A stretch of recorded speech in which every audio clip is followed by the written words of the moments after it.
চোখ বন্ধ, হাত উঠাও।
তোমাদের মন এবং অন্তর থেকে যে সমস্ত কষ্ট দুঃখ সব বার করো ভেতর থেকে, সব ঈশ্বরের পায়ে ধরে রাখো। ঈশ্বরকে বলো কি আমার মনটাকে পরিবর্তন করে দাও, আমার মালিক আমার মনটাকে পরিবর্তন করে দাও। আমি এই জীবন থেকে উদ্ধার পেতে চাই, একমাত্র উদ্ধার তোমার হাতেই আছে। আমিন।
हर तकलीफ, हर दर्द बाहर निकालो, बाहर निकालो।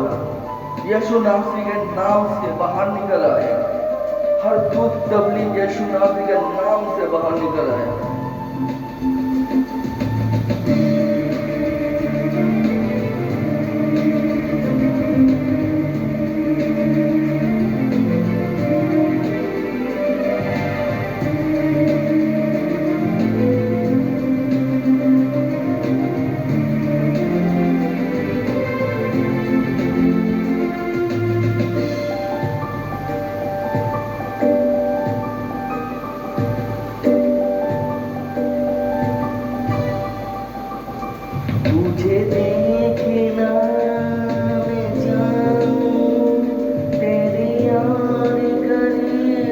यशुआ तुझे देखना मैं चाहूं तेरी ओर खड़ी यशुआ कितना तू प्यारा प्रभु तेरी महिमा मैं सबको सुनाऊं कितना है तू प्यारा प्रभु तेरी महिमा मैं सबको सुनाऊं यशुआ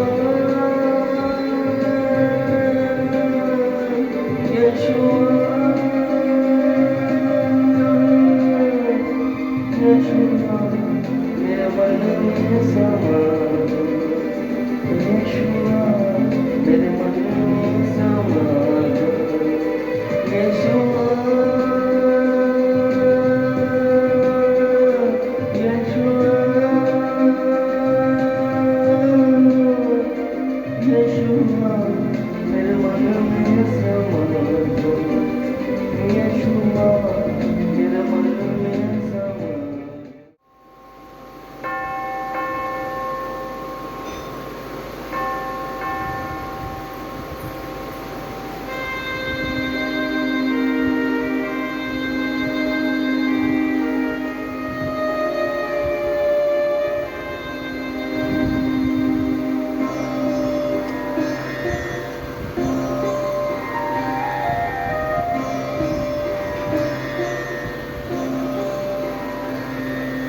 তুমি আমার বন্ধু যিশু তুমি মোর সাথী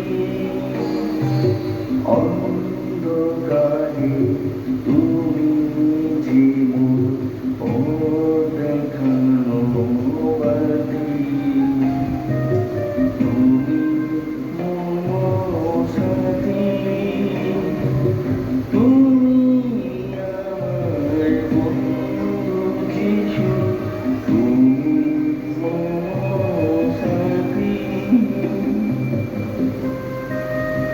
আমার মালিক আমার প্রভু আমার পরমেশ্বর আমি মেন পাপী আমার পাপ তুমি ক্ষমা করতে চান না জানি কে কি পাপ করেছে আমার দেখার দরকার নেই কিন্তু আমি নিজে পাপ করেছি এটাই আমি দেখছি পিতা তোমার যদি ইচ্ছা হয় তাহলে আমার পাপ তুমি ক্ষমা করো পিতা মালিক আমার সর্বশক্তি ঈশ্বর আমি অনেক বড় পাপী আমি অনেক বড় দুষ্কর্মী আমাকে তুমি রক্ষা করো আমার এই পাপ থেকে তুমি বাহির করো আমার মালিক দয়া করো আমাকে আমার পরমেশ্বর দয়া করো আমার প্রভু পরমেশ্বর দয়া করো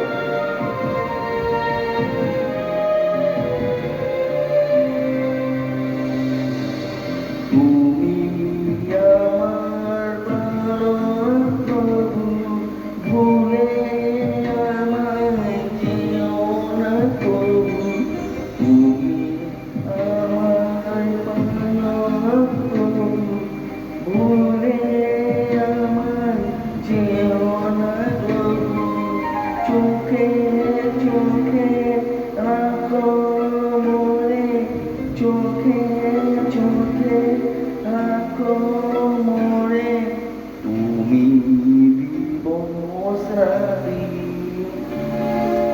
তুমি মোর সাথী তুমি আমার বন্ধু যিশু তুমি মোর সাথী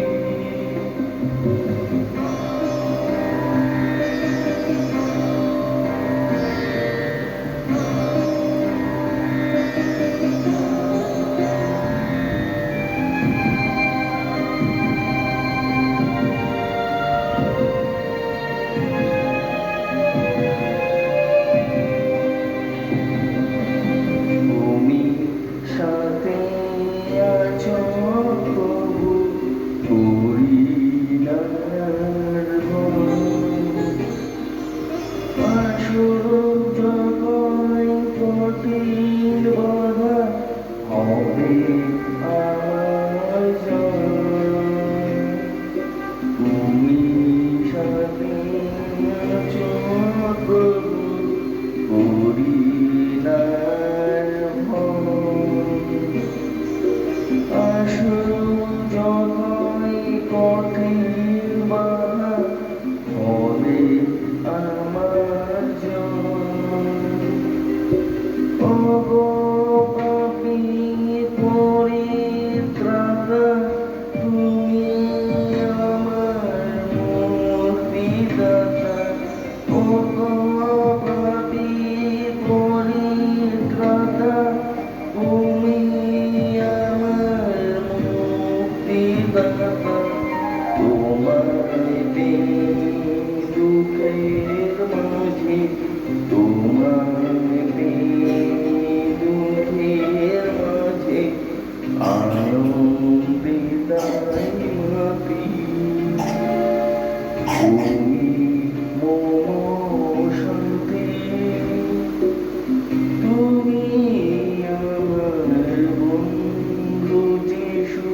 মুখে ভক্তি, মনে পাপ।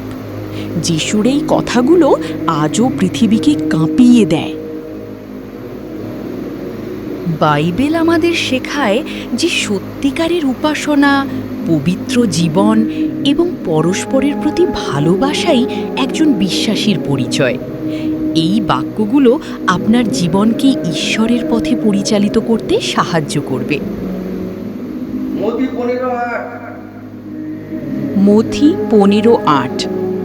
এ জাতি মুখেই আমার সম্মান করে, কিন্তু আমার কাছ থেকে এদের মন রয়েছে বহু দূরে। হালেলুয়া। মতি 15:8 কি বলছে? এ জাতি মুখেই আমার সম্মান করে, কিন্তু আমার কাছ থেকে এদের মন রয়েছে বহু দূর। এ জাতি মানে কি? এই যে মানুষ জাতি, যারা প্রভুতে বিশ্বাস করে, প্রভুকে মানে ভক্তি করে, এরা মানে কি করে? এখানে আমাদের পিতা ডাইরেক্ট বলেছে এই জাতির মুখেই আমার সম্মান করে, আমার সম্মান করে মুখেই। কিন্তু এদের যিশু বলছে যে আমার এরা মুখেই সম্মান করে, কিন্তু আমার কাছ থেকে এদের মন রয়েছে বহু দূর।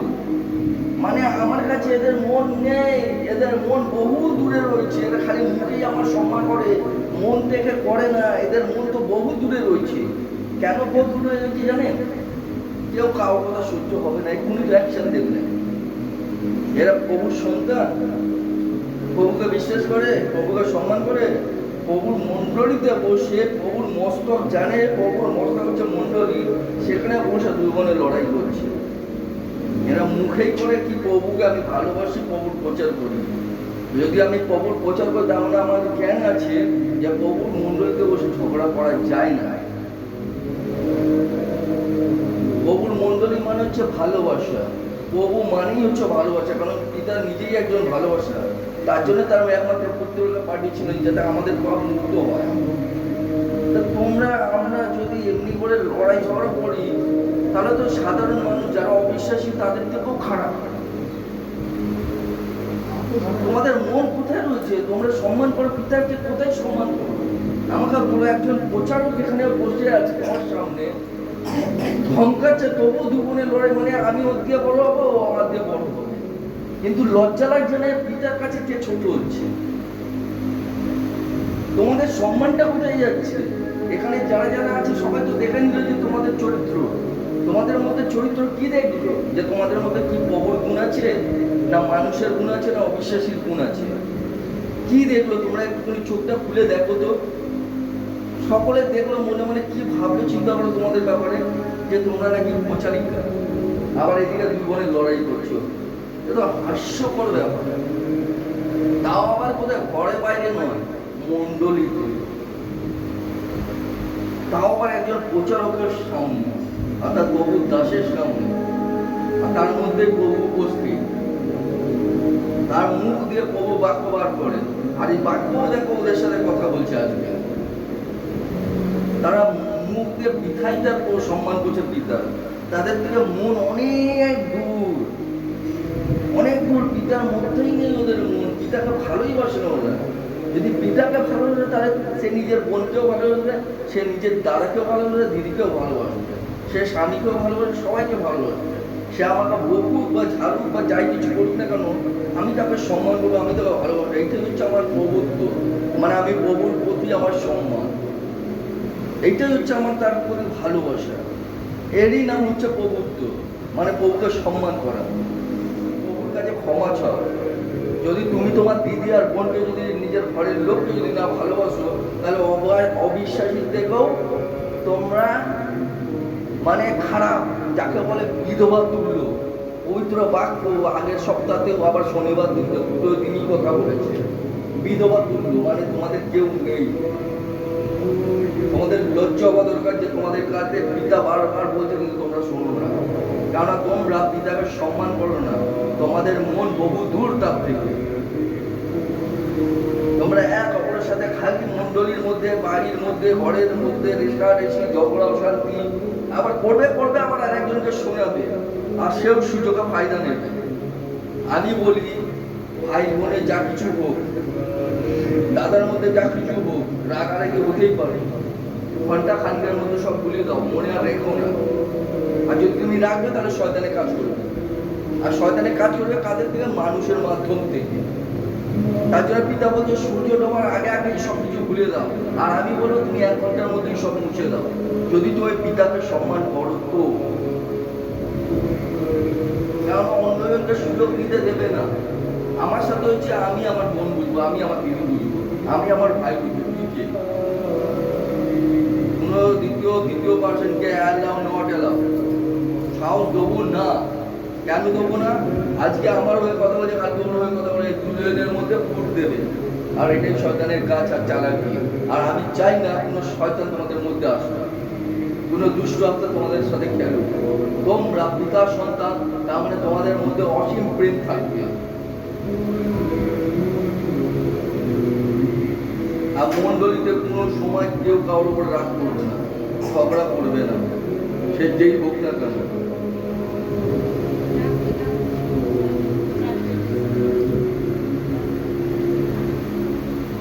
তার জন্য এখানে মধ্যে বলছে অর্থ শুধু শুধু মুখে নয়, হৃদয় থেকে ঈশ্বরকে ভালোবাসতে হবে। শুধু যে আমরা মুখে বলি তা নয়, আমরা হৃদয় এবং মন থেকেও ঈশ্বরকে ভালোবাসতে হবে। ঈশ্বরকে ভালোবাসার মানে হচ্ছে আমরা এক অপরকে প্রেম করতে হবে, ভালোবাসতে হবে, এবং ঝগড়া শান্তি থেকে বহু দূরে থাকতে হবে। অর্থাৎ পাপ থেকে আমাদেরকে দূরে থাকতে হবে। যেটা পূর্ণ সেটাই আমরা করবো, যেটা ভালো আমাদের পক্ষে এবং মানুষের পক্ষে সেটা আমি করবো। যেটা খারাপ, অন্যদেরকে কষ্ট দিচ্ছে, সেটা আমি কোনোদিন করবো না। কেন বলুন তো? যদি তুমি কোনো মানুষকে বা কোনো ঈশ্বরের সন্তানকে কষ্ট দিচ্ছ, তার মানে তুমি স্বয়ং ঈশ্বরকেই কষ্ট দিচ্ছ। কারণ ঈশ্বর তোমার আর আমার অন্তরেই বাস করছে, তাই তো নাকি? আমার মধ্যে তোমার মধ্যেই তো বাস করছে ঈশ্বর। তুমি যদি আমাকে কষ্ট দিচ্ছ, ভেতর দিয়ে যদি আমি কষ্ট করছি, তার কিন্তু তোমাকে ভুগতে হবে। এখন নাহলে 1 ঘন্টা পর বা 1 দিন পর বা 1 সপ্তাহ পর ভোগ করতেই হবে, তোমাকে ছাড় পাবে না। তার জন্য বলি কেউ কাউকে কষ্ট দিও না, সবাই মিলে মিশে প্রেমের বন্ধনে বন্ধন হও। যেরকম ঈশ্বর আমাদেরকে প্রেম করেছে, সেমনি তোমরাও এক অপরকে প্রেম করো, ভালোবাসো, আর ঈশ্বরকে সম্মান করো। ঈশ্বরকে সম্মান করা অর্থাৎ হচ্ছে পাপ থেকে বাইরে থাকো। শুধু যে ঝগড়া অশান্তি তা নয়, গালাগালি, নিন্দা, পাপ, নোংরা আচরণ, মূর্তি পূজা, পোশাক খাওয়া, এই সমস্ত সব থেকে দূরে থাকো। সমস্ত মন্দ কাজ থেকে তোমরা দূরে থাকবে।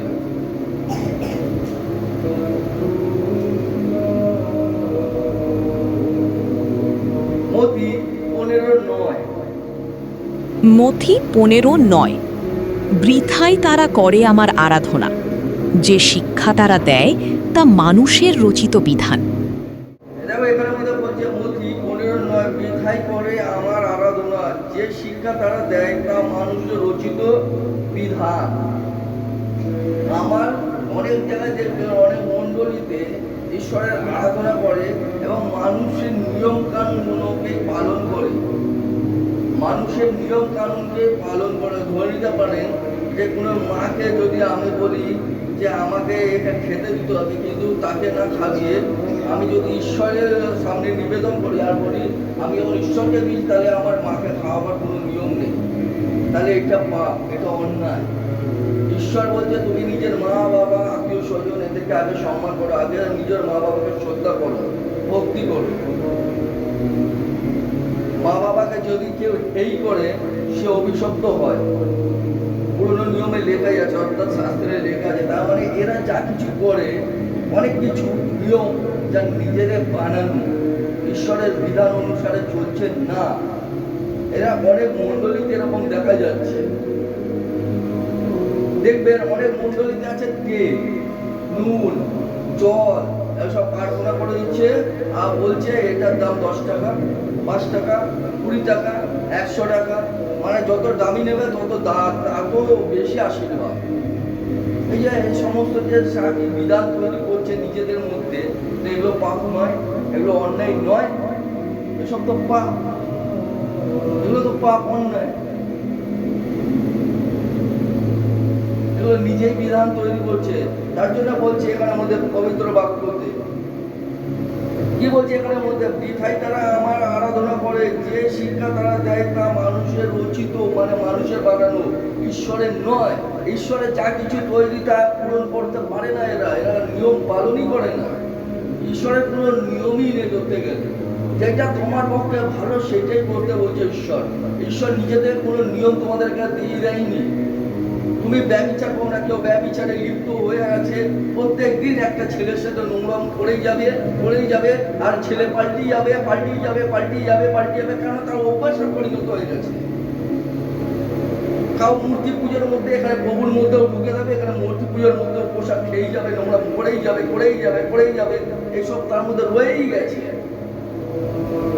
এই সমস্ত থেকে খালি বেরিয়ে আসতে বলে পিতা বলেছে যে কোনো মূর্তির মধ্যে, কোনো প্রসাদের মধ্যে, এসবের মধ্যে আমি নেই, আমি আছি শুধু তোমার অন্তরের মধ্যে। তুমি আমাকে ডাকলে তুমি আমাকে পাবে। ব্যভিচার করছো, নোংরাম করছো, এগুলো কোথায় যাচ্ছে? তোমরা নরকে যাচ্ছ। এখান থেকে বেরিয়ে আসতে বলছে। কোথায় কি নিয়ম দিচ্ছে? কোনো নিয়মই তো দেয়নি। উনি বাক্য তো শুধু বলে দিচ্ছে, যেরকম একটা মা বাবা বলে, কিরে তুই ওই ছেলেটা না নোংরা আছে, ওর ওই সব বিড়ি ফোকে, সিগারেট খায়, গাঁজা খায়, এর সাথে মিশবি না। এটা নিয়ম নয়, এটা মানা করছে যাতে ওর মতন ও না হয়ে যায়, পাপ না হয়ে যায়, নোংরা না হয়ে যায়। আমার ছেলেকে চাই আমি ভদ্র করতে, তো পিতাও সেটাই বলছে, আমার সন্তানকে আমি চাই ভালো করতে, কিন্তু সে শুনবে না তো। সেটাইটা ওর কাছে মনে হচ্ছে একটা কঠোর নিয়ম। কেন? আমি ব্যভিচার করতে পারবো না, আমি পরপুরুষের সাথে শুতে পারবো না, ওর নারীর সাথে শুতে পারবো না। এটা একটা কঠোর নিয়ম হয়ে গেছে। আমি যে মজাটা পাচ্ছিলাম সেটা তো পাবো না। এইটা ওর কাছে, তার কাছে কঠোর নিয়ম। এই যে মানুষ যে পাপগুলো করছে, পাপ থেকে খালি পিতা বার করতে চাইছে, আর কোনো নিয়মই দেয়নি পিতা। প্রভু যিশু আসার পরে নিয়মকে পুরো হালকা করে দিয়েছে। তার জন্য তো বলে তুমি আমার ক্রুশ টানো, সেটা খুবই লোভ এবং হালকা, তোমার কোনো কষ্টই হবে না। কিন্তু মানুষ বোঝে না তো, মানুষ নিজের পাপের মধ্যেই ডুবে থাকে, করেই যাক। এত কাউকে প্রার্থনা নিয়ে নেবো আর ঠিক হয়ে যাবে, আমি যেটা চলছে চলুক না। মাও জানবে না, বাবাও জানবে না, প্রভুও জানবে না, কেউই জানবে না, আমি তো ক্ষমা পেয়েই যাবো। যেমনি চলছে চলুক না। তারপরে কি হয় জানো, একদিন দুদিন অন্তর পর ঠিক পাপের শাস্তি ভোগ করতে হয়। কোথাও যাবে না, জগতেও ভুগতে হবে। যেমনি কর্ম তেমনি তার ফল অবশ্যই ভোগ করতে হবে। এর অর্থ হচ্ছে মানুষের বানানোর নিয়ম নয়, ঈশ্বরের সত্য বাক্য অনুসারেই করতে হবে জীবনযাপন। মথি 15:10। মথি 15:10। পরে জনতাকে কাছে ডেকে তিনি বললেন, তোমরা শোনো ও বুঝে নাও। মথি 15:10 কি বলছে? পরে জনতাকে ডেকে তিনি বললেন, তোমরা শোনো ও বুঝে নাও। তোমরা শোনো এবং বুঝে নাও। কাদেরকে? সেই জনতাকে। জনতা মানে একটা ভিড়, জনতার মধ্যে গানে তাদেরকে ডেকে বললো, তোমরা আমার কথা শোনো, বোঝার চেষ্টা করো, কারণ আমি যেটা বলছি সেটা তোমাদের উপকারেই লাগবে, কারোর কিছু যাবে না। আজকে তুমি যা কিছু করছো তার ভোগান্তি তোমাকেই ভোগ করতে হবে। আমি নিজের চোখে দেখেছি, এমন দৃশ্য দেখেছি যে মানুষ শয্যাশায়ী হয়ে গেছে, দুটো কথা বলে কিন্তু বলতে পারছে না, চোখ দিয়ে জল পড়ছে, মরার মতন হয়ে গেছে, বেড পৌঁছে গেছে, পোকা বেরোচ্ছে, ব্যথা করছে, কিন্তু সহ্য করছে, বলতে পারছে না। ঈশ্বরকে বলছে, প্রার্থনা করছে, আমরা তুলে দাও। খবর দিয়ে বলছে, তোর কর্মের ফল এখনো যায়নি। পিতা যখন রুষ্ট হন না, যখন তার রাগ বসায় না, তখন কোনো প্রচারকের বাবার ক্ষমতা নেই ওখান থেকে বাঁচিয়ে নেবে, কারণ ওখান থেকে তার প্রচারকদের সরিয়েই দেয়, তাদেরকে আওয়াজ দিয়ে দেয় কি এখানে যাস না, কারণ এদের পাপ পড়ে গেছে। তার জন্য বলছি এখনো তোমরা শুধরে যাও। এরকম না হয় যে তোমাদেরকে ওই দোষা উঠতে হয়। ঈশ্বরকে ভয় করো, ঈশ্বরকে ভয় করা উচিত তোমাদের সকলকে। তার জন্য বলছে জনতাকে ডেকে বলছে, আমার কথা শোনো এবং বোঝার চেষ্টা করো। মথি 15:17 কি বলছে শোনো। মথি 15:17 খুলে নেবে। মথি 15:17। মথি 15:17। তোমরা কি বোঝো না যে মুখের মধ্যে যা কিছু যায় তা পাকস্থলিতে গিয়ে পৌঁছায় এবং পরে মল হয়ে বার হয়ে যায়। মানে একটা উদাহরণ যাকে বলা হয়, দুই বোনের ঝগড়াটা দেখেছেন যারা যারা এখানে ছিলেন। একজনের মধ্যে কোপ ছিল অনেক দিন দিয়ে, গোছার নিয়ে যে তাকে নিয়ে যাচ্ছে মানে তাকে বলি না, সেই রাগটা আজকে মেটালো। মানে তার ভেতরে সে সমস্ত চলছিল, আমি এটা বলবো এটা আজকে বলে দিল, মুখ দিয়ে বমি করে দিল। আর ওর মধ্যে এই রাগটা ছিল যে দিদিকে আমিও ঠিক ঠুকবো আজকে সেটাই ঠুকে দিল। তো বাক্য এখানে মধ্যে সেটাই বলছে, দেখো তোমরা কি বোঝো না যে মুখের মধ্যে যা কিছু যায় তা পাকস্থলীতে গিয়ে পৌঁছায় এবং পরে মল হয়ে বার হয়ে যায়।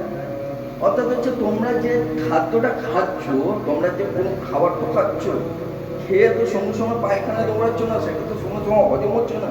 সেটা কি করছে, খাবারটা হজম হচ্ছে, হজম হয়ে গিয়ে কিছুক্ষণ পর তোমরা আজকে এবার ঘন্টা 5 পরে এবার 8 ঘন্টা 10 ঘন্টা 12 ঘন্টা পরে পায়খানায় যাচ্ছ, মানে সেটা মল হয়ে বেরিয়ে যাচ্ছে, অর্থাৎ পায়খানা হয়ে বেরিয়ে যাচ্ছে। ঠিক মানুষের মধ্যে যে সমস্ত পরিকল্পনা চলছে সেটা আজকে না, ওটা বহুদিন দিয়ে চলছে। এই আজকে এটা করলো, কালকে এইটা করলো, কালকে এইটা করলো, ওইটা করলো, ঠিক যখন রাগ উঠবে তখন সব হু করে বমির মতো ঢেলে দেয়।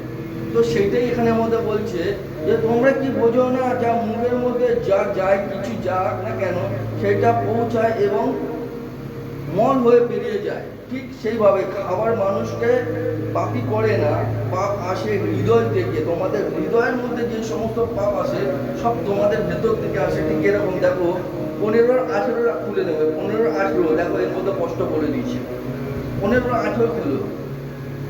মথি 15-18। কিন্তু মুখ থেকে যা বেরিয়ে আসে তা আসে মন থেকে, এবং এই সবই মানুষকে অশুচি করে তোলে। দেখো এখানে বলছে কিন্তু মুখ থেকে যা কিছু বেরিয়ে আসে তা আসে মন থেকে এবং এই সব মানুষকে অশুচি করে তোলে। মুখ থেকে যে সমস্ত বেরিয়ে আসে তা আসছে মন থেকে, মানে তোমার মনের মধ্যে যে সমস্ত চলছিল তা মুখ দিয়ে আজকে বেরিয়ে এলো বমির মাধ্যমে। মানে যেরকম রাগ করলে, রাগ করে হু করে মুখ দিয়ে বেরিয়ে গেল। দেখলে না যে ঈশ্বরের এটা মণ্ডলী আছে, বা ঈশ্বরের এখানে মধ্যে একজন প্রচারক, এখানে একজন দাস আছে, বা এখানে জনতা আছে, বা লোক আছে, বিশ্বাসী আছে, তাদের এফেক্ট কি করে। তুমি দেখলে কি নিজের জিদ, নিজের রাগ, মানে নিজের অ্যাটিটিউড দেখালে, মানে আমি ওর দিয়ে বড়, ও দেখালো আমিও ওর দিয়ে বড়, কিন্তু আলটিমেটলি দুজনেই কি করলে সম্মান হানি হলে, মানে বেজ্জতি হয়ে গেল। এখানে দুজনেই বেজ্জতি, মানে সম্মানটা দুজনেরই গেল।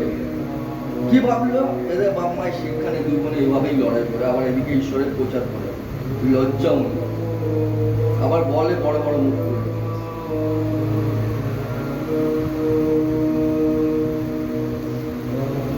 বাক্য কথা বলছে।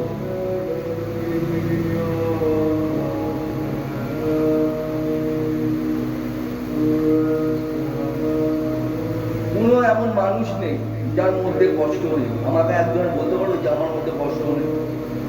প্রত্যেকটা মানুষ, তুমি বাচ্চা থেকে বড় বুড়ো পর্যন্ত খুঁজে নাও, একদম প্রথম থেকে শেষ পর্যন্ত দেখো, প্রত্যেকটা মানুষের মধ্যে কষ্ট, সংসার নিয়েই কষ্ট। এমন নয় যে আমি সংসারের বাইরে কথা বলছি, সংসার নিয়েই বলছি। তুমি যাকে হোক খুশি জিজ্ঞেস করো, তুমি বাইরে গিয়ে বলো, একজনের হাত দেখা বলছি বাবা আমি তোমার হাত দেখা বলে দিতে, তোমার কি অসুবিধা? এবার তুমি ওর হাত দেখা বলে গেলে বাবা তোমার ঘরে সংসারে খুব অসুবিধা হয় না, খুব কষ্ট করো না, ভেতরে ভেতরে অনেক কিছু এসব চিন্তা করো না, আর মনে মনে ভাবো এটাকে কিভাবে বৃদ্ধি করবে, কি করে ঠিক করবে। বলে হ্যাঁ মা ঠিক বলেছি, কি করে জানলি? বলে আমার কাছে ওই আশীর্বাদ আছে। এটা আশীর্বাদ নয়, এটা প্রত্যেকটা মানুষের মধ্যে এই কষ্টটা আছে। আজকে এই তান্ত্রিক পূজা কুড়িন এই করে কামিয়ে খাচ্ছে তোমাদের দিয়ে। তুমি এমন কোনো মানুষ দেখাতে পারো না যার মধ্যে কষ্ট নেই। প্রত্যেকটা মানুষেরই কষ্ট আছে, ছোট থেকে বড়। তার জন্য বলছি এই কষ্ট দুঃখ দেখে লাভ নেই, এইটার মধ্যে থেকে তোমাদেরকে পেরিয়ে ঈশ্বরের কাছে যেতে হবে।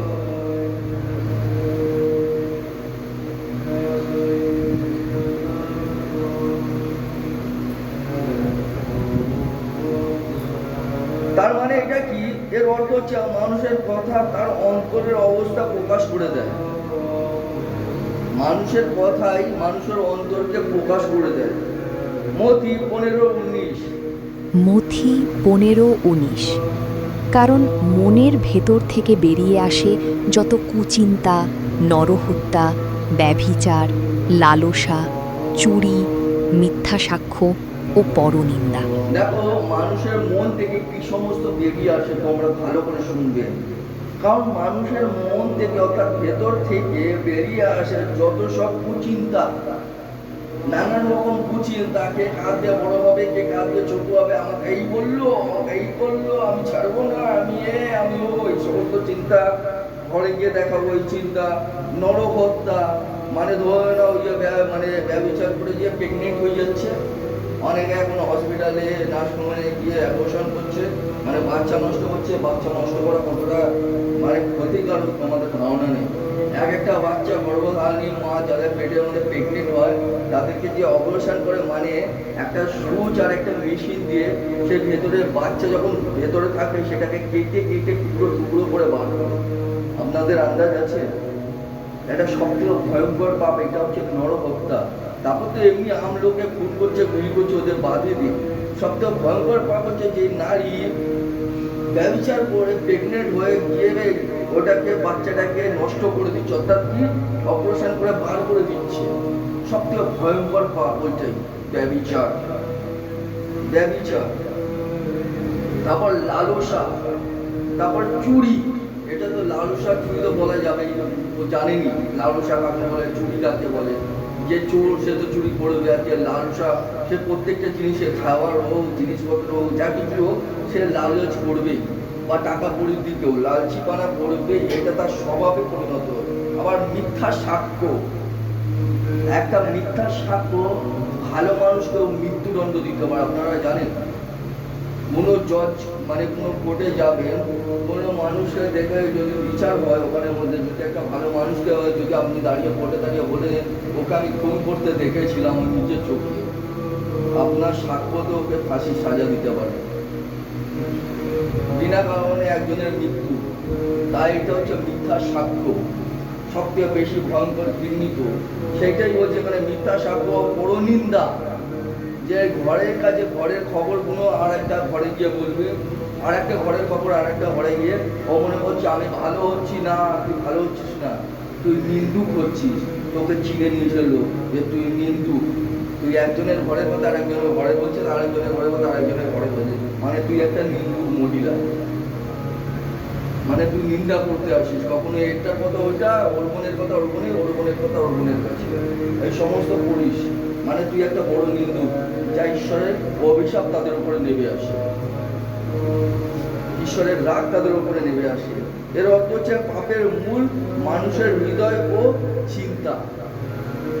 মানুষের চিন্তা এবং মূল, এটা পাপের মূল। মানুষের হৃদয় থেকে এই পাপগুলো জন্মায়, আর এই পাপগুলো অন্যায়গুলো করতে থাকে। মথি 12:36। মথি 12:36। আমি তোমাদের বলছি, লোকে যে অনর্থক কথা বলে, বিচারের দিনে সেই প্রত্যেকটি কথার জন্য তাদের জবাবদিহি করতে হবে। মথি 12:36 কি বলছে? মানুষের, আমি তোমাদেরকে বলছি, লোকে যেসব অনর্থক কথাবার্তা বলছে বিচারের দিনে সে সমস্ত কথার জবাবদিহি করতে হবে। যে সমস্ত আলতু ফালতু উল্টো পাল্টা যা তার কথাবার্তা বলছো নিজেদের মধ্যে বা অপরের মধ্যে, এই প্রত্যেকটা কথার জবাবদিহি তোমাকে দিতে হবে, মানে হিসাব তোমাকে দিতে হবে। তোমরা কেউ বাঁচবে না। তবে যদি মনে করো আমি ঈশ্বরকে আছি, আমি বেঁচে যাবো, বা ব্যাপটিজম নিয়ে নেবো, বেঁচে যাবো, না। তুমি ঈশ্বরকে জেনে পাপ করেছো। না জেনে যদি পাপ করতে তাহলেও তোমাকে ক্ষমা করতে, তুমি জেনে উঠে পাপ করেছো। তুমি জানো ঈশ্বর কে, তুমি জানো পাপ কি, তুমি জানো অন্যায় কি, তা সত্ত্বেও তুমি পাপ করছো। অনর্থক কথাবার্তা যেগুলো তোমার বলা সাজে না সেগুলোই তুমি বলছো, তাও আমার ঈশ্বরের সন্তান হয়। তোমাকে ছাড় দেবে? ছাড় দেবে না। তোমাকে প্রত্যেকটা কথার জবাব দিবি, অর্থাৎ জবাব দিতে হবে তোমাকে বিচার সভায়। কেউ বাঁচবে না। তোমার যা উল্টো পাল্টা যা মুখে আসে তুমি বলে দেবে, বেঁচে যাবে, বাঁচবে না। প্রত্যেকটা কথার হিসাব দেবে। এর কথার অর্থ হলো প্রতিটি কথার জন্য একদিন ঈশ্বরের সামনে হিসাব দিতে হবে। মথি 12:37। মথি 12:37। কারণ তোমার কথার দ্বারা তোমাকে নির্দোষ প্রতিপন্ন করা হবে, আবার তোমার কথাই তোমাকে দোষী সাব্যস্ত করবে। দেখো কি বলছে এখানের মধ্যে, বলছে কারণ তোমার কথার দ্বারাই তোমাকে নির্দোষ প্রতিপন্ন করা হবে, আবার তোমার কথাতে তোমাকে দোষী সাব্যস্ত করা হবে। যদি দেখে যে তুমি ঠিক আছো তাহলে তোমাকে নির্দোষ ছেড়ে দেবে, কিন্তু তুমি তোমার কথার মাধ্যমে যদি দেখে যে তুমি ভুল করেছো তাহলে তোমাকে দোষী দেবে। আর দোষীর মানে হচ্ছে অনন্ত নরক। তুমি ধরো ঈশ্বরের হয়ে কথা বলছো, মন ফেরাবার জন্য তাকে বোঝাবার চেষ্টা করছো, তুমি ঈশ্বরের হয়ে কাজ করছো, আর তোমার উপরে যদি কেউ চোট পার করছে তুমি তাকে বোঝাচ্ছ, তাহলে তুমি বেঁচে গেছো। আর যদি দেখছো তুমি তোমার পার্সোনাল ম্যাটার নিয়ে ঝগড়া করছো, ওর পার্সোনাল ম্যাটার নিয়ে ঝগড়া হচ্ছে, তাহলে তোমার কথা দিয়ে তোমার হিসাব দিবে, আর অনন্ত নরক খুলে যাবে তোমাদের জন্য। তখন বুঝবে ঠালা। মানে ভালো কথার আশীর্বাদ আনে, খারাপ কথায় বিচার ডেকে আনে। রোমিও 12:10। রোমিও 12:10। তোমরা পরস্পরকে ভাইয়ের মতো ভালোবাসো, অন্যকে নিজের চেয়ে শ্রেয় মনে করে সম্মান করো। রোমিও 12:10 কি বলছে, তোমরা পরস্পরকে ভাই বোনের মতন ভালোবাসো। যেরকম বোনকে ভালোবাসো, দিদিকে ভালোবাসো, ভাইকে ভালোবাসো, তোমরা এক অপরকে ভালোবাসো। এখানে ভাইয়ের মতন ভালোবাসো, বোনের মতন ভালোবাসো, দিদির মতন, মানে তোমরা এক অপরকে ঈশ্বরের মধ্যে তোমরা এক অপরকে প্রেম করো, ভালোবাসো, অন্যকে নিজের চেয়েও শ্রেষ্ঠ মনে করে সম্মান করো। এখানে সবথেকে বড় মুদ্রা কথা আছে। এখানে সবথেকে বড় মুদ্রা কথা কি বলেছে, তোমার থেকে শ্রেষ্ঠ সম্মান করো, মানে তোমার থেকে বেশি তাকে সম্মান করো, অন্যজনকে তোমার থেকে বেশি। সব থেকে মেন মুদ্রা কথা এটা, দেখে না ভালো করে শোনো পয়েন্ট, তোমার থেকে বেশি অন্যজনকে সম্মান করতে বলছে পিতা, আমি নয়, পিতা বাক্য। বুঝতে পারছো, তোমরা এক অপরকে প্রেম করো, ভালোবাসো, নিজের থেকে অন্যজনকে বেশি করে সম্মান করো। চোটপাট দেখাবে, রাগ দেখাবে, অন্যায়, এগুলো না। সম্মান করতে বলছে, যদি কেউ বলছে আমাকে মাথার মতো করে শুনে নাও। এটা হচ্ছে তুমি তাকে সম্মান করলে, তুমি শুধু তাকে নয়, তুমি ঈশ্বরকেও সম্মান করলে। সে বড় আছে বলতেই পারে। আবার যদি বোন বা দাদা বা ভাই আমাকে বলছে, আমিও মাথার মতো করে শুনলাম, ঠিক আছে আমি দোষ করেছি, মাথা নত করে শুনে নিলাম, তার মানে কি আমি সম্মান করলাম। যদি সে ভুল করছে, ঈশ্বরকে সে জবাব দেবে, তোমার কি? তুমি জবাব দিয়ে তুমি কেন ভুল করতে হবে বা পাপ করতে হবে, তোমার কি টাকা পড়েছে? সে যদি ভুল করছে, সে ঈশ্বরকে জবাব দেবে, তুমি তাকে সম্মান করো, শেষ সম্মানটা তুমি তাকে করো, তুমি তাকে ভালোবাসো, তুমি তাকে সম্মান করো। পিতা বলছে মানুষকে যখন তুমি ভালোবাসো, তার মানে হচ্ছে তাকে সম্মান করা। মেন উদ্দেশ্য হচ্ছে সম্মান করা। আগে তুমি সম্মান করতে শিখো। তুমি সম্মান করলে না, মুখের ওপর চোপড়া চালাচ্ছ, এটা সম্মান বলে না, এটা অপমান বলে। এটা জবাব দিতে তোমাকে দিতে হবে। কিন্তু তুমি যদি চুপ থেকে তার কথা শুনে চুপ করে মাথা নত করে নিলে আর ঈশ্বরের কাছে ক্ষমা চেয়ে নিলে, তার মানে তুমি ওর কাছেও ক্ষমা চাইবে, তার মানে তুমি ঈশ্বরের কাছে ভালো হলে। যদি ও ভুল করে থাকে তাহলে ও ঈশ্বরের কাছে পানিশমেন্ট পাবে, তোমার কোনো যায় আসে না। তুমি যদি সঠিক হয়ে থাকো তাহলে তোমার কোনো যায় আসে না কে কি বললো। আর যদি আমি ভুল থাকি তাহলে তোমার ভাই লঙ্কা বাটার মতন জ্বালা করে দেবে। তুমি এক অপরকে সম্মান করতে শেখো, ভালোবাসতে শেখো। এইটা হচ্ছে মোট মুদ্রা কথা। আমি যদি আমার বোনকে বা দিদিকে না দাদাকে না মাকে না বাবাকে সম্মানই দিতে পারলাম না, তাহলে ঈশ্বরের হয়ে কি লাভ আমার? নাই হতে পারতাম। এটা আমাকে নিজেকে লজ্জা লাগে, এটা ভাবা উচিত। নিজেকে দুঃখ লাগে, এটা ভাবা উচিত যে আমি এটা কি করলাম।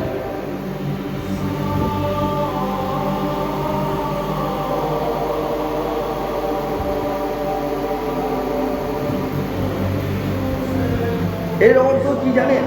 অন্যকে সম্মান ও ভালোবাসা দিয়ে আচরণ করতে হয়। 1 যোহন 4:20। 1 যোহন 4:20। 1 যোহন 4:20। কেউ যদি বলে আমি ঈশ্বরকে ভালোবাসি, কিন্তু সে যদি তার ভাইকে হিংসা করে, তবে সে মিথ্যাবাদী। কারণ যে ভাইকে সে দেখে তাকে যদি ভালোবাসতে না পারে, তাহলে যাকে সে দেখেনি সেই ঈশ্বরকে কি করে ভালোবাসবে? মানে ধরো, যদি আমি ঈশ্বরকে আমি যদি বলি যে আমি ঈশ্বরকে ভালোবাসি, কিন্তু আমি তাকে দেখিনি, কিন্তু আমি আমার ভাইকে ঘৃণা করি, কিন্তু আমার ভাইকে আমি দেখছি, আমার ভাইকে ঘৃণা করছি। যদি আমার ভাইকে, যদি নিজের ভাইকে দেখে যদি তুমি ঘৃণা করছো, তাহলে পরে তুমি ঈশ্বরকে কিভাবে প্রেম করবে? তাহলে তুমি যাকে দেখতে পাচ্ছ তাকে দেখেই তুমি ঘৃণা করছো, যাকে দেখোনি তাকে কি করে প্রেম করবে, অর্থাৎ ভালোবাসো।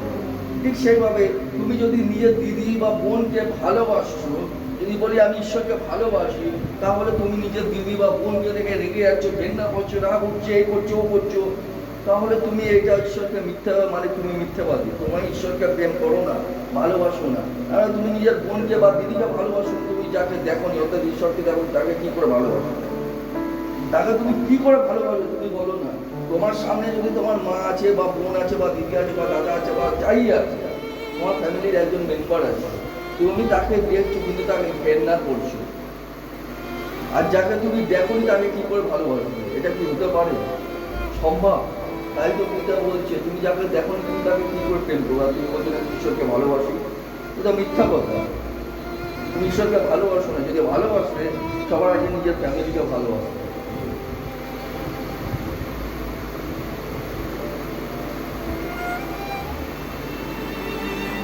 এর কথার অর্থ কি জানো? তোমরা হচ্ছে বড় মূর্খ। নিজের মা, বোন, ভাই, দিদি, দাদা এদেরকে প্রেম করতেই জানো না, সম্মান করতে জানো না, সম্মান করতেই শেখো না। এটা ঈশ্বর তোমাদেরকে শিক্ষা দিচ্ছে। চিন্তা করে দেখো, আজকে যারা অবিশ্বাসী তাদের ঘরে গিয়ে দেখো,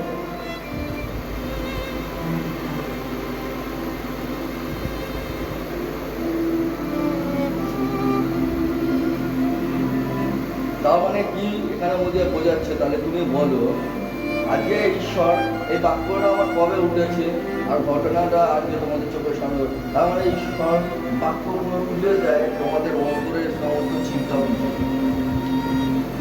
তার দাসকে দিয়ে এই বাক্যগুলো দেয়। তার মানে বুঝতে পারছি যে কত জাগ্রত, জীবন্ত জাগ্রত ঈশ্বর। শুধু যে আমি ওদেরকে বলছি না, এখানে প্রত্যেকেরই একই অবস্থা, এবং যারা যারা দেখছে তাদেরও একই অবস্থা, প্রত্যেকটা ঘরে একই অবস্থা। আমরা বলে থাকি যে আমরা ঈশ্বরকে ভালোবাসি, কিন্তু আমরা নিজের ঘরের লোককেই ঘৃণা করছি। আবার আমরা কি করে বলি ঈশ্বরকে যারা দেখি তাকে ভালোবাসি? আমাদের নিজেদের লজ্জা উচিত যে আমরা মিথ্যা কথা বলছি।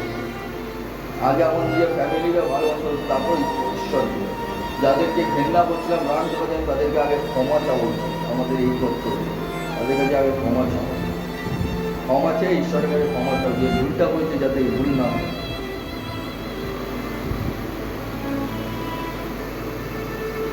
মানুষের ঘৃণা করে ঈশ্বরকে ভালোবাসার দাবি করা যায় না। যে মানুষকে ঘৃণা করে আবার ঈশ্বরকে ভালোবাসার দাবি করা যায় না। যোহন 13:34।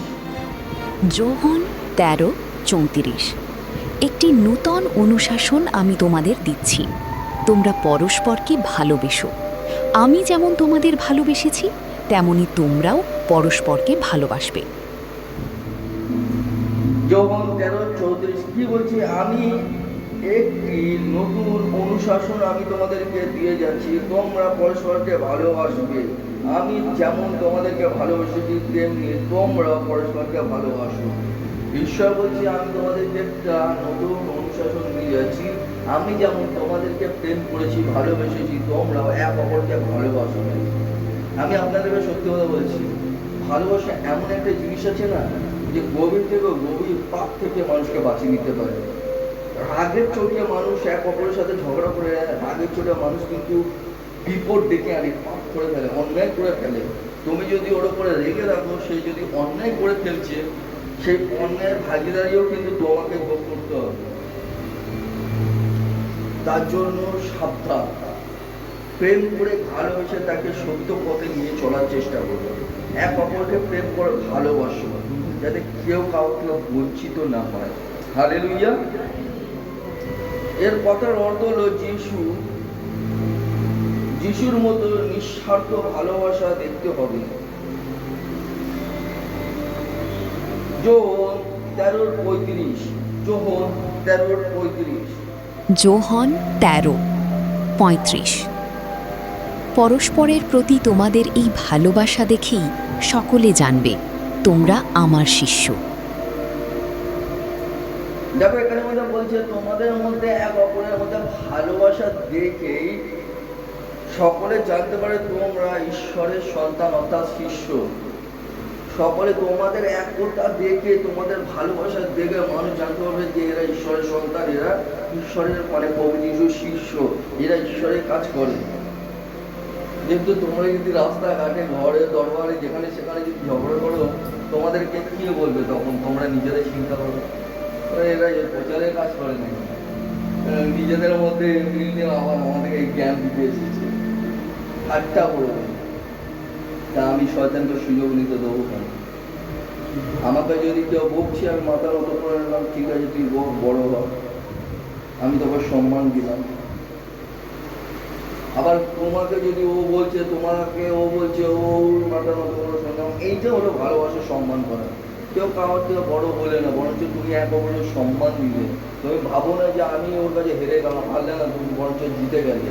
যে আমাকে বকছে সেও কিছুক্ষণ পরে যে মাথা নত করে স্বীকার করে, তার মানে সে আমাকে সম্মান দিচ্ছে। আমি বকে মনে বুঝবে পরে হলে কিছু মনে করিস না, বোন আমি বলে দিচ্ছি রাগের ছবি, ও নিজেই তোমাকে বলবো, কেননা এটা হচ্ছে অন্তর থেকে আসবে তা। কিন্তু তুমি রাগের বদলে রাগ দেখাবে, এটা হচ্ছে ভুল। এটা কোনোদিন একজন মানুষকে শোধরাতে পারে না, আরো বিগড়িয়ে দিতে পারে। আর আমি এসেছি যাতে বিগড়ে না যায়, সোজা পথে সকলে চলে। হালেলুয়া। সকলে কি বুঝতে পেরেছ আজকে পবিত্র সুসমাচার? শেষ কথা এই যে তোমরা এক অপরের প্রতি প্রেম ভালোবাসার পথে চলবে। কেউ কারোর সাথে ঝগড়া, অশান্তি, ঝগড়া এই সমস্ত করবে না, এই সমস্ত শয়তানের কি আছে। আর শয়তান সর্বদাই চাই যাতে তোমাদের মধ্যে ডিবেট হবে, আর সেখানেও ফায়দা নেই, আর আমি সেটা হতে দেবো না।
খুশি নিয়েছে ওকে সবার হৃদয় মাঝে, খুশি নিয়েছে ওকে সেও তোমার কথা বলে, প্রভু তোমার কথা বলে।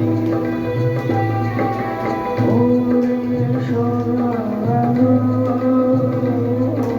প্রভু তোমার কথা বলে। ওরে সোনালো, প্রভু তোমার কথা বলে। দুপুর গহরি তারা, প্রভু তোমার কথা বলে। দুপুর গহরি তারা, প্রভু তোমার কথা বলে। ওরে সোনালো, প্রভু তোমার কথা বলে।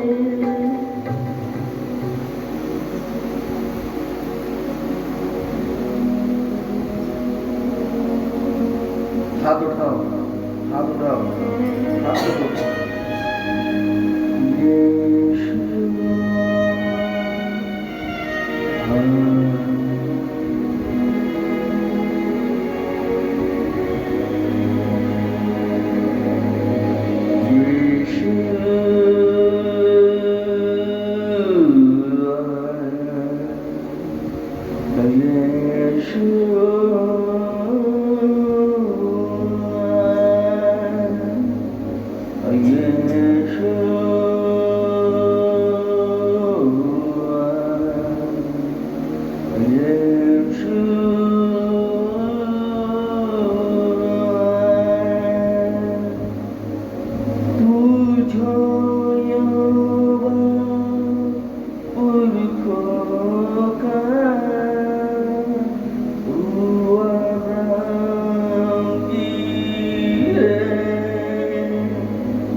सदियों का एक सहारा मेरे यीशु पिता।